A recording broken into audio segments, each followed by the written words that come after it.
और रास पंचाध्यायी का प्रसंग सुनाया गया। बहुत ध्यानपूर्वक सुनिएगा। विस्तार से तो हम 14 अक्टूबर से सुनाएंगे ब्रज की गोपियों के भाव, अभी सूक्ष्म में थोड़ा कह देते हैं।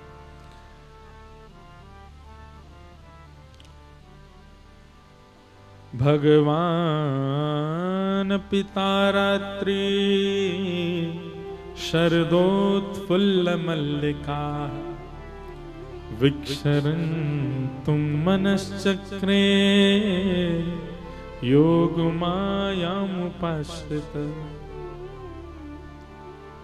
बहुत ध्यान से सुनना। भगवान ने गोपियों के साथ रास विहार किया और लोगों को बोलने के लिए बात मिल गई। ठाकुर जी तो रास करते हैं, गोपियों के गले में गलवैयां डाल के हमारे भगवान तो रास करते हैं। कई लोग प्रश्न उठाते हैं, भैया ये दुर्भाग्य है कि हमको इसका प्रमाण देना पड़ता है, पर कोई बात नहीं, आप सबका संशय दूर होना चाहिए। अगर आप परमात्मा को साधारण जीव समझते हो, साधारण मानव समझते हो और उनकी लीलाओं को मानवीय लीला समझते हो, तो भगवान श्री कृष्ण ने जब रास विहार किया, ठाकुर जी की आयु 7.5 वर्ष की है। कितने? 7.5। कोई 7.5 वर्ष का बालक हो, यहां पे जरा देखना उसको कैसा लगता है, छोटा सा। और भगवान के साथ रास में नृत्य कर रही जो गोपियां हैं, उनकी आयु कितनी है? बोले आबाल वृद्ध वनिता। अधिक से अधिक गोपियां, कई गोपियां तो यशोदा जी की उम्र की हैं, ठाकुर जी के संग जो रास कर रही हैं। 80 वर्ष के थे नंद बाबा यशोदा मैया जब ठाकुर जी का जन्म हुआ, तो रास विहार के समय करीब 90 वर्ष की आयु है। तो कई गोपियां तो 90 साल की हैं, कई गोपियां उससे भी बड़ी हैं, 100 वर्ष की भी गोपियां हैं। वृद्धा गोपियां भी हैं, ऐसी ऐसी गोपियां भी हैं रास विहार में जो 2 गोपियों का सहारा लेकर के आई हैं। ऐसी ऐसी गोपियां भी हैं जिनके दांत भी नहीं है, और ऐसी गोपी भी है जिसकी आयु केवल 6 वर्ष की है। अगर आयु का पैमाना आप देखो तो 6 वर्ष से लेकर के और 300, 400, 500 वर्ष तक की गोपियां हैं ठाकुर जी के संग रास विहार में। और जो भावना 6 वर्ष की गोपी की ठाकुर जी को देख करके, ठीक वही भावना 100-150 वर्ष की भगवान की मातृ तुल्य, भगवान की दादी तुल्य गोपी की भी वही भावना है, एक सी भावना। इसको आप काम लीला या संसारी लीला कैसे समझ सकते हो? 6 वर्ष की गोपी में कैसा भाव आता है ठाकुर जी को देख करके? अरे 6 वर्ष के बालक में उसको यह भी भेद नहीं पता होता स्त्री पुरुष कौन होते हैं। सब लोग सावधानी से कथा सुनिए।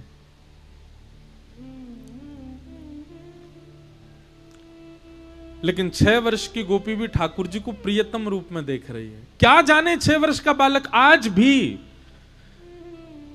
आज तो मोबाइल फोन है, आज तो टीवी लग गए हैं, इंटरनेट सुलभ हो गया है सबको। आज भी बच्चे नहीं जानते 6 वर्ष की आयु के कि स्त्री पुरुष क्या होता है, दोनों के संबंध क्या होते हैं। और ठाकुर जी के प्रति, ठाकुर जी का जिसके प्रति मातृ भाव हो, दादी का भाव हो, उस आयु की गोपी भी है रास विहार में, उसके अंदर कैसे प्रियतम भाव आ सकता है ठाकुर जी को देख के? पर उसके चित्त में भी वही भाव है। ये काम लीला नहीं है, ये प्रेम लीला है। और ये गोपियां सब जानती हैं कि ये श्री कृष्ण सामान्य नहीं है, साक्षात पर ब्रह्म है, ये साक्षात आदि पुरुष हैं। इसीलिए सबके चित्त में ठाकुर जी प्रियतम रूप में है। दूसरी बात, रास का मतलब नृत्य नहीं होता। मैं हर कथा में बोलता हूं, रास का मतलब नृत्य नहीं होता, नाचना नहीं होता। रास का मतलब, अभी नवरात्रि चल रहे हैं, भारत के कई ऐसे प्रांत हैं जहां पर अभी रास गरबा चल रहा है, उसको आप गरबा नृत्य कहो, पर रास का मतलब नृत्य नहीं होता। तो फिर रास का मतलब क्या है? सबसे पहले रस का मतलब समझो। रसो वैशः, जैसे कि एक बूंद शहद, वो क्या है? रस। और एक बूंद उस रस का जब समूह है, बहुत सारा शहद है, तो वो रास है। मधुनिलिल्लु रशेष रस। पर रास की परिभाषा और रस की परिभाषा आध्यात्म में अलग है। बहुत ध्यान से सुनिएगा। रस और रास क्या है? जब जीवात्मा भगवत मिलन के लिए कोई योजना बनाता है तो उसको रस कहते हैं। आप ठाकुर जी से मिलने के लिए वृंदावन जाते हो, आप ठाकुर जी से मिलने के लिए गिरिराज जी जाते हो, आप ठाकुर जी से मिलने के लिए कथा सुनते हो, तिलक लगाते हो, नाम जप करते हो, कंठी माला पहनते हो, वैष्णव पथ पर चलते हो, भक्ति पथ पर चलते हो। ये रस है। क्या है? अभी अधिकतर आप सब लोग जिस स्थिति में हो उसको रस कहते हैं। पर आपकी भक्ति से प्रसन्न होकर के ठाकुर जी वृंदावन से कानपुर आ गए, ये रस नहीं है, ये रास है। आपकी भक्ति से प्रसन्न होकर के ठाकुर जी आपके गले में गलवैयां डाल करके भोंदू की तरह घूम रहे हैं, ये रस नहीं है, ये रास है। बाकी सबको तो ठाकुर जी पाषाण के रूप में दिख रहे हैं, पत्थर के रूप में दिख रहे हैं, धातु के रूप में दिख रहे हैं, पर आपको ठाकुर जी सचल रूप में दिख रहे हैं, ये रास है।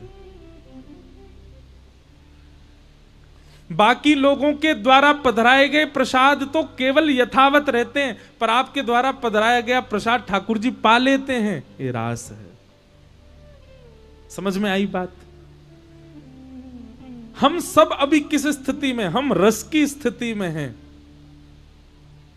पर यही रस जब अधिक हो जाएगा तो ठाकुर जी मूर्ति नहीं रहेंगे, ठाकुर जी पाषाण नहीं रहेंगे, ठाकुर जी वृंदावन या फिर एक सीमित स्थान में नहीं रहेंगे। जहां हम हैं वहीं ठाकुर जी आ जाएंगे। वही रास है, उसी को रास कहते हैं।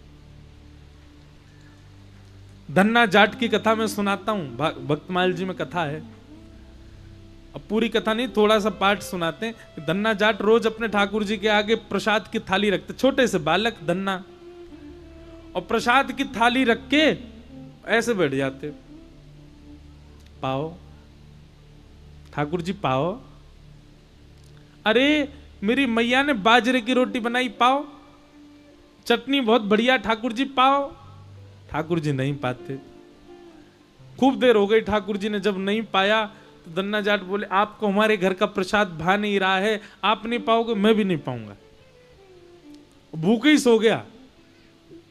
अगले दिन भूख प्यास लगी है, छोटे से बालक को भूख कहां सहन होती है। दूसरे दिन ठाकुर जी के आगे हाथ जोड़े, बोले आप नहीं पा रहे हो, हमारे घर का प्रसाद आपको बढ़िया नहीं लग रहा, पर मुझे बहुत जोर की भूख लगी है, मेरे लिए पा लीजिए, आप पाओगे तो मैं पाऊंगा। दूसरे दिन थाली रखी, वो ठाकुर जी आज तो पा लो। ठाकुर जी ने आज भी भोग नहीं लगाया। बेचारा धन्ना बालक रोने लगा ठाकुर जी के आगे, बोले मुझे बहुत जोर की भूख लगी है और मैं तब तक नहीं पाऊंगा जब तक आप नहीं पाओगे। क्यों नहीं पा रहे हो? दूसरे दिन भी रोता रोता भूखा ही सो गया। हम आप होते हैं ना, अरे महाराज कहां तक कहें, एकादशी दिन वाले दिन भी इस पेट पर रहम नहीं करते हम लोग। उस दिन भी सब लोग दुनिया भर के व्यंजन बनाना जानते हैं। कहा गया क्या करो? फलाहार। क्या करो? फल का आहार सेवन करो। लेकिन फलाहार के नाम पर क्या क्या बनता है। बाकी के दिन तो हमारी कैलोरी बढ़ती होगी 200, लेकिन एकादशी वाले दिन तो 1000 पार कर जाती होगी। इतना तेल पाते हैं, इतना घी में बना हुआ कुटू की पकौड़ी, कचौड़ी, खीर, ये वो। अभी नवरात्रि चल रहे हैं, फलाहार पाने के लिए आज्ञा दी गई है। वो महाराज सुबह से ही माताएं बहनें लग जाती हैं खाने पकाने में। हम कोई विरोध नहीं कर रहे, ये मत सोचना कि हम मना। पाओ, पर भाई व्रत को व्रत रहने, व्रत जैसा लगे, थोड़ा अल्प ही पाओ। पर धन्ना ने दूसरे दिन भी कुछ नहीं पाया। तीसरे दिन बेचारा धन्ना, इतनी कमजोरी आ गई, छोटा सा बालक। तीसरे दिन फिर थाली लगा के लाया, बोले ठाकुर जी कल तक तो मैं प्रार्थना कर रहा था, आज तो मेरे प्राण ही निकल जाएंगे, आपने नहीं पाया तो मैं पाऊंगा नहीं जब तक आप नहीं पाओगे। अच्छा पर्दा कर दूं, मेरे सामने बैठ के पाने में आपको दिक्कत है, लो रस्सी लाया, पर्दा कर दिया ठाकुर जी, अब पाओ। बीच बीच में पर्दा हटा के देखे पा रहे कि नहीं, ठाकुर जी अभी भी बैठे। धन्ना को तो गुस्सा आया, अब रोता रोता बेचारा ठाकुर जी की तरफ पीठ करके बैठ गया, रूठ गया ठाकुर जी से। जैसे ही रूठ करके धन्ना बैठा, नेत्रों से आंसू, बोले दुनिया गलत बोलती है, संत महापुरुष गलत, आप भक्त वत्सल हो, आप बड़े दयालु, अरे आपसे ज्यादा निष्ठुर मैंने कोई नहीं देखा। अरे इतनी इतनी निर्दयता, 3 दिन से बालक को भूखा रखा आपने। कोई बात नहीं, मत पाओ, मैं भी हटीला हूं, जब तक नहीं पाओगे मैं भी नहीं पाऊंगा, चाहे प्राण निकल जाए मेरे। सिसक सिसक करके रो रहा था धन्ना। तभी महाराज जोर जोर से चटकारों की आवाज आने लगी। चटकारे समझे? जैसे हाथ में कभी दाल चावल लग जाए तो मुंह में उंगली लेके जोर से चाटते हैं ना, और फिर ऐसे चूस करके बाहर निकालें तो जो चप चप आवाज आती है, ऐसे चटकारों की आवाज आ रही थी। धन्ना बोला ये चटकारे कौन ले रहा है? और जैसे ही पर्दा हटा करके देखा, नेक्स्ट से गोपाल जी के पूरे मुंह पे खीर लगी है, सबरे बर्तन में सब सामग्री फैल गई है, और ठाकुर जी चटकारे ले ले करके पा रहे हैं। आहा, उस छवि को देख करके धन्ना प्रसन्न हो गया। ठाकुर जी ने अपने झूठे हाथ में लगे भाई सामग्री नेक उठाई और धन्ना की ओर के बोले जल्दी मुंह खोल पा, और धन्ना को पवाने लगे। ये क्या है? यही रास है। 3 दिन तक धन्ना जो स्थिति में था वो रस था, लेकिन उसकी स्थिति से ठाकुर जी प्रसन्न होकर के सचल हो गए, यही रास है। अब कभी हमारे साथ ऐसा हो जाए,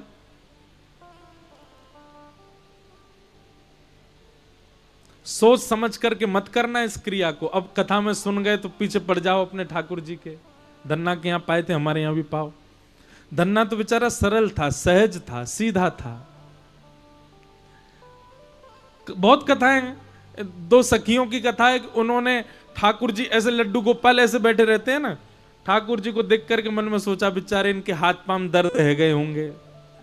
उनने घी लिया और लेके ठाकुर जी के हाथ पांव बोले सीधे कर लो ठाकुर जी, आपके हाथ पांव थक गए होंगे। इतने भाव से, अब उनको पता नहीं है कि ठाकुर जी ऐसे ही रहते हैं। उनके मन में ऐसा भाव आया, महाराज जी ठाकुर जी के हाथ पांव में ऐसी मालिश करी, ठाकुर जी सीधे खड़े हो गए, हाथ पांव सब सीधे हो गए। जिनके ठाकुर जी थे वो देख करके बेहोश हो गए, बोले मेरे ठाकुर जी सीधे कैसे हो गए? भाव, इसी को रास कहते हैं। तो जब तक आप प्रस्तुत कर रहे हो और ठाकुर जी देख रहे हैं वो रस है, लेकिन जब तक जिस दिन आपने प्रस्तुत किया और ठाकुर जी ने स्वीकार कर लिया वही रास है। इसको रास कहते हैं। और सुनिए, जब तक रस होता है तब तक भाव उमड़ता है, लेकिन जिस दिन रास होता है ना उस दिन तो नृत्य ही होता है, उस दिन तो नाचोगे ही आप। जिस दिन रास हो जाएगा उस दिन बैठे थोड़ी रहोगे। महाराज थाली धर के आए मंदिर में, ठाकुर जी के आगे भोग लगाओ, ठाकुर जी कपाट बंद करके बाहर आ गए, थोड़ी देर में जाकर के देखी तो सबरी थाली चट्ट कर गए ठाकुर जी। और ठाकुर जी के मुखमंडल पे प्रसाद और लगो, क्या होगा? पहले तो रुदन होगा, उसके बाद मन में ये भाव आएगा, ठंडे पड़ जाएंगे महाराज, और जैसे तैसे जब संभलेंगे तो फिर क्या होगा? फिर नृत्य ही होगा, फिर नाचने का ही मन करेगा। गोपियों को इतने सहज हो गए ठाकुर जी, गोपियां नाचेंगी नहीं? अरे उनके गले में गलवैयां डाल रहे हैं, उनकी गोद में बैठ रहे हैं, उनके चरण दबा रहे हैं, उनके मुख पकड़ रहे हैं, तो गोपियां प्रसन्नता में क्या करें? इसलिए रास में नृत्य हुआ, बाकी नृत्य का मतलब रास नहीं।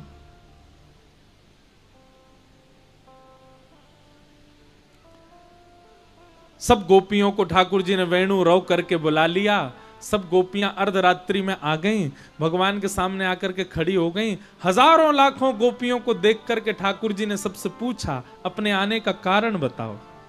भगवान परीक्षा लेने लगे। गोपियां सब बोली पहले तो हमको बुला लिया, अब पूछ रहे आने का कारण। अरे कारण आप नहीं जानते?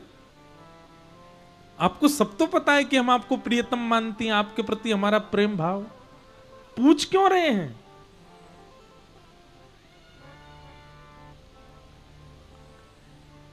ठाकुर जी का गोपियों का बड़ा मधुर संवाद है यहां पर वह हुआ।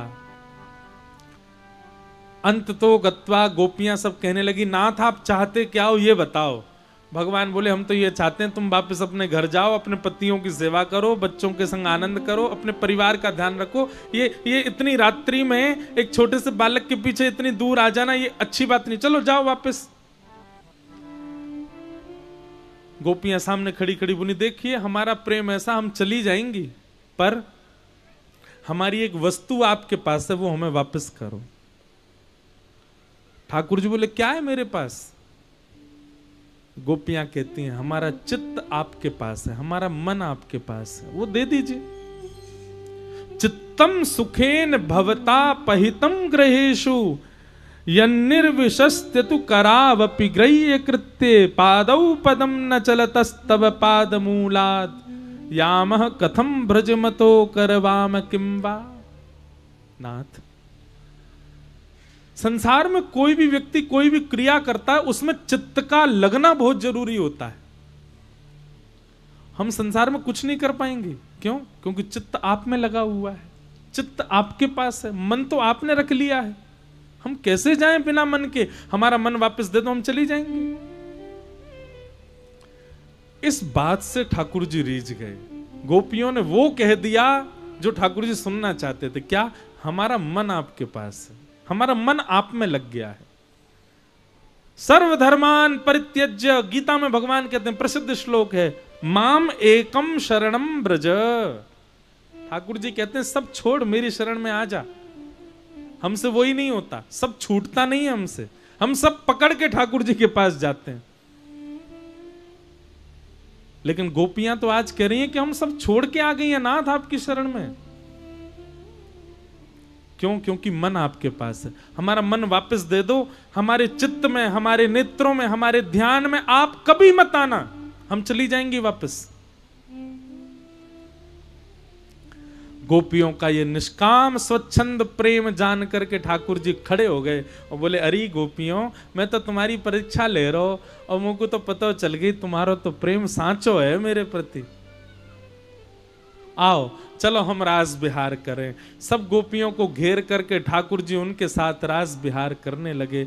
एक एक गोपी के पास जा जा करके ठाकुर जी उसकी सुध ले रहे हैं, उसके घर की बनी सामग्री पा रहे हैं, उसके गले में गलवैयां डाल के घूम रहे हैं, उसके चरण दबा रहे हैं, उसको जलपान करा रहे हैं, उससे पूछ रहे हैं, उसको बता रहे हैं।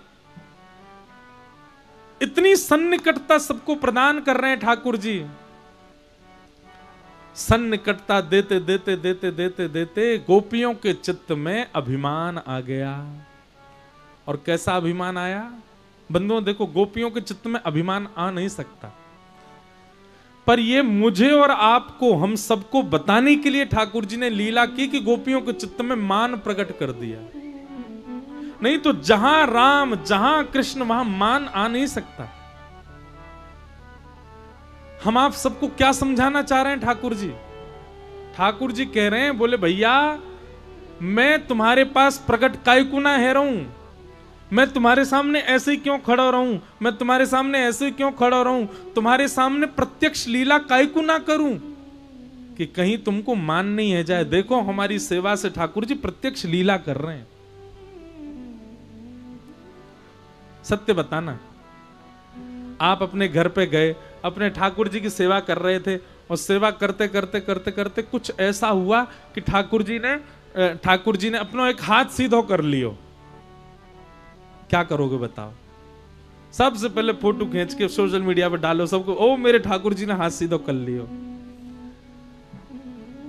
फिर कोई संत आ जाए, महापुरुष आ जाए, अखबार वालों को बुला लेंगे, हमारे ठाकुर जी ने हाथ सीधा किया, सबको बताओ, हमारी भक्ति से प्रसन्न। ये मान आ जाता है। और आपको अभी आप अस्वीकार करोगे यहां बैठे बैठे, पर निश्चित है जिस दिन कोई लीला हो गई मान आएगा। हमारे मान की रक्षा के लिए ठाकुर जी ऐसे ही खड़े रहते हैं। बोले कि मेरा मन तो है रो कि हाथ सीधे करूं, पर नहीं करूंगा। क्यों? कहीं मैंने हाथ सीधे किए तो या को मान नहीं है जाए कि मेरी भक्ति में कितनी प्रबलता, मेरी भक्ति में कितनी सामर्थ्य कि मैंने ठाकुर जी सीधे कर दिए। हमारे मान की रक्षा के लिए ठाकुर जी मूर्तिमंत खड़े रहते हैं, कुछ नहीं करते, बस अनुभव कराते हैं। जैसे आज कथा से पहले वर्षा करके अनुभव कराया, ये बांस लगवा के अनुभव कराया, पूरा पंडाल है, इतने सारे व्यंजन, इतने सारी वस्तु पर इसी पर्दे का ही नीचे गिरना, ये सब अनुभव हैं ठाकुर जी के। ऐसा अनुभव कराते हैं ठाकुर जी।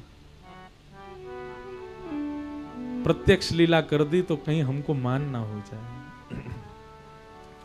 गोपियों के चित्त में अभिमान हो गया कि हम त्रिभुवन सुंदरी हैं, इसीलिए हमारे रूप पर त्रिभुवन सुंदर श्री कृष्ण मोहित हो गए। भगवान बोले, अच्छा पूतना नहीं देखी थी क्या तुम लोगों ने? वो तो बहुत सुंदर बन के आई थी, तब भी तुम्हारा चित्त नहीं समझा कि मुझे सुंदरता नहीं रिझा सकती? मान करती हो अपने ऊपर। गोपियों के मान को देख करके ठाकुर जी वहां से अंतर ध्यान हो गए। बंधुओं, एक बात सुनिएगा, भजन में कभी विक्षेप आवे, कैसा विक्षेप? आप माला कर रहे हैं और माला करते करते करते करते वो दिखाई दे गया जो नहीं दिखना चाहिए, ये विक्षेप है। आप सेवा करते हैं पर सेवा में आज इतनी व्यस्तता आ गई कि सेवा ही नहीं कर पाए, ये विक्षेप है। आप वृंदावन तो गए पर वृंदावन में जाके बिहारी जी, राधा रमण, राधा वल्लभ जी के दर्शन करके वह भाव नहीं आया जो पहले आता था, ये विक्षेप है। और ये विक्षेप कब आता है पता है? कभी ना कभी आपने मान तो किया है, कभी ना कभी अभिमान तो आया है। अभिमान आते ही भजन घटता है, अभिमान आते ही आपका भजन छूटता है, इसलिए मान रहित रहो। बंधुओं, भजन बढ़ेगा तो मान घटेगा, और मान बढ़ेगा तो भजन घटेगा। इसी से ही आप पैरामीटर लगा लिया कीजिए। अगर आपका भजन बढ़ रहा है, नित्य प्रति और ज्यादा भजन, और ज्यादा भक्ति, और ज्यादा कथा के प्रति भावना बढ़ रही है, तो इसका मतलब है कि आपका मान घट रहा है। लेकिन किंचित भी मान बढ़ता होगा तो आपका भजन छूटेगा। संतों को देख करके पहले मन में भाव आता था इनको प्रणाम करें, पर अब संतों को देख के आता है ये तो ऐसे इतने विशेष नहीं है कि इनको प्रणाम करें। समझना आपके अंदर मान है। ये सब अनुभव करने के तरीके हैं कि मान है कि नहीं। मान मत करो, कभी किसी बात का मान नहीं। गोपियों को मान हुआ, ठाकुर जी अंतर ध्यान हो गए। गोपियां ढूंढ रही हैं, अबला नारी, रात्रि का समय, सब जगह खोजा, ठाकुर जी नहीं मिले। तब यमुना के तट पर किशोरी जी को देखा, दौड़ गई, उनके चरणों में जाकर के बैठ गई और किशोरी जी से प्रार्थना करने लगी, हे सुन राधिका दुलारी, तेरे द्वार का भिखारी हूं मैं, शाम का पुजारी,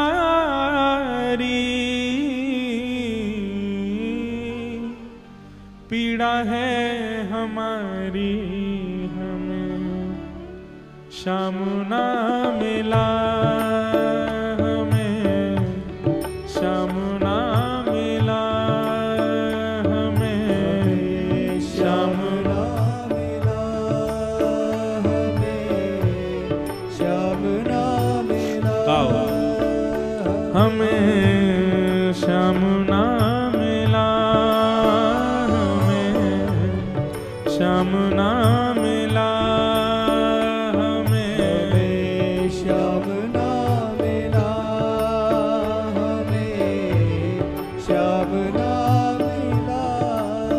हे सुन राधिका दुलारी, सुन राधिका दुलारी, तेरे द्वार का भिखारी, तेरे द्वार का भिखारी, तेरे शाम का पुजारी, पीड़ा है हमारी, हमें शाम ना मिला, हमें शाम ना मिला, हमें शाम ना मिला, हमें शाम ना मिला, ओ हमें शाम ना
के प्रेम की परिभाषा, सुन के प्रेम की परिभाषा, मन में बंधी थी जो आशा, मन में बंधी थी जो आशा, आशा हुई रे निराशा झूठी, दे गया दिलासा हमें श्याम ना मिला, हमें श्याम ना मिला, हमें श्याम ना मिला, हमें श्याम ना मिला। ए सुन राधिका दुलारी, सुन राधिका दुलारी, तेरे द्वार का भिखारी, तेरे द्वार का भिखारी, हूँ मैं शाम का पुजारी, पीड़ा है हमारी, हमें श्याम ना मिला, हमें श्याम ना मिला, हमें श्याम ना मिला, हमें श्याम ना मिला। हो देता है कन्हाई जिसे प्रेम की दशा, देता है कन्हाई जिसे बहुत ध्यान से सुनिएगा इस पंक्ति को। की दशा, देता है कन्हाई जिसे प्रेम की दशा, देता है कन्हाई जिसे प्रेम की दशा, हो सब विधि उसकी लेता है परीक्षा,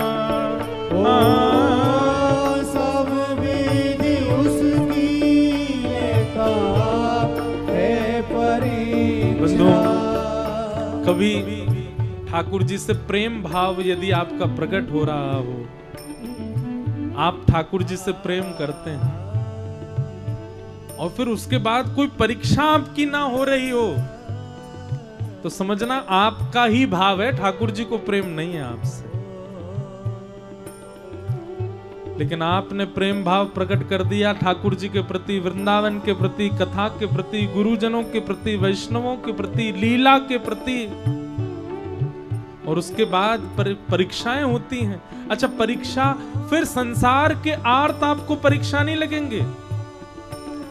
कृष्ण प्रेम यदि चित्त में आ गया और कृष्ण प्रेम चित्त में आने के बाद में घर वाले यदि आपकी बात नहीं मानते तो वो आपको परीक्षा नहीं लगेगी।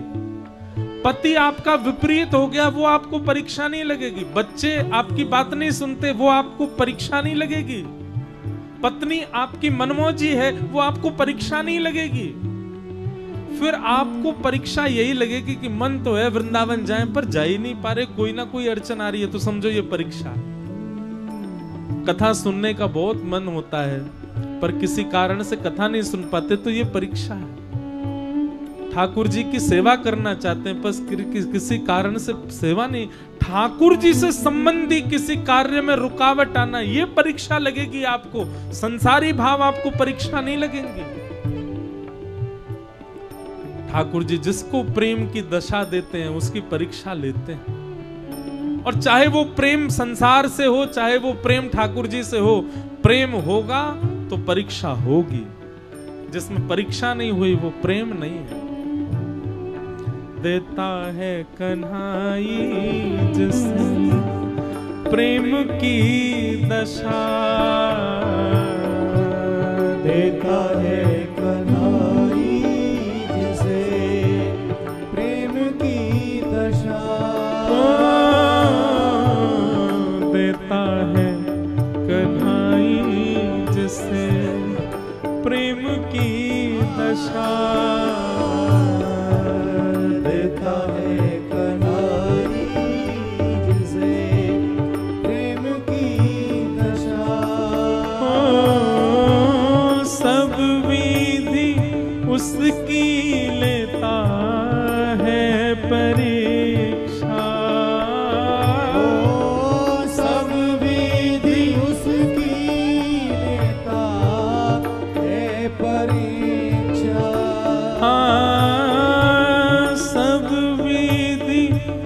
उसकी लेता है परीक्षा।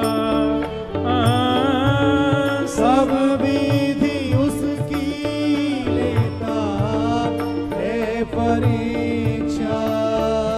कभी निकट बुलाए, कभी निकट बुलाए, कभी दूरियां बढ़ाए, कभी दूरियां बढ़ाए, कभी निकट बुलाए, कभी निकट बुलाए, कभी दूरियां बढ़ाए, कभी दूरियां बढ़ाए। छलिया हाथ नहीं आए, छलिया हाथ नहीं आए, श्याम ना मिला हमें, श्याम ना मिला हमें, श्याम ना मिला हमें, श्याम ना मिला। हे सुन राधिका दुलारी, राधिका दुलारी, तेरे द्वार का भिखारी, ओ तेरे द्वार का भिखारी, हूँ मैं श्याम का पुजारी, एक पीड़ा है हमारी, श्याम ना मिला हमें, श्याम ना मिला हमें, श्याम ना मिला, श्याम ना मिला हमें, श्याम ना मिला हमें, श्याम ना मिला हमें, श्याम ना मिला हमें, श्याम ना मिला। सब गोपियां रुदन कर रही हैं, ठाकुर जी का विलाप कर रही हैं। अपना यहाँ जिसे कहे सब कोई, अपना यहाँ जिसे कहे सब कोई, उसके लिए ही मैं दिन रात रोई, उसके लिए ही मैं दिन रात रोई। नाता दुनिया से तोड़ा, नाता दुनिया से तोड़ा, नाता दुनिया से तोड़ा, नाता दुनिया से तोड़ा, नेहा सावरे से जोड़ा, नेहा सावरे से जोड़ा, उसने ऐसा मुख मोड़ा, हमें कहीं का न छोड़ा, हमें श्याम ना मिला, हमें श्याम ना मिला, हमें श्याम ना मिला हमें, श्याम ना मिला। सुन राधिका दुलारी, सुन राधिका दुलारी, सब लोग पुकारो, सुन राधिका दुलारी, ओ सुन राधिका दुलारी, तेरे द्वार का भिखारी हूँ मैं, तेरे द्वार का भिखारी, हूँ मैं श्याम का पुजारी, एक पीड़ा है हमारी, हमें श्याम ना मिला, हमें श्याम ना मिला, हमें श्याम ना मिला, हमें श्याम ना मिला। बंधुओं, सब गोपियों ने किशोरी जी के चरणों में प्रार्थना की, हे श्यामाजू आप अनुग्रह करो। ठाकुर जी किशोरी जी की कृपा से ही मिलेंगे भैया, और कोई में सामर्थ ना है या त्रिभुवन नायक को आपको मिलावे को। गोपियों ने गोपी गीत गाया, जयति तेधिकम जन्मना ब्रजः श्रयतन्दिरा सस्वदत्रिः दयितदृश्यता दीक्षुतावक स्त्वैधृता सब स्वां विचिन्वते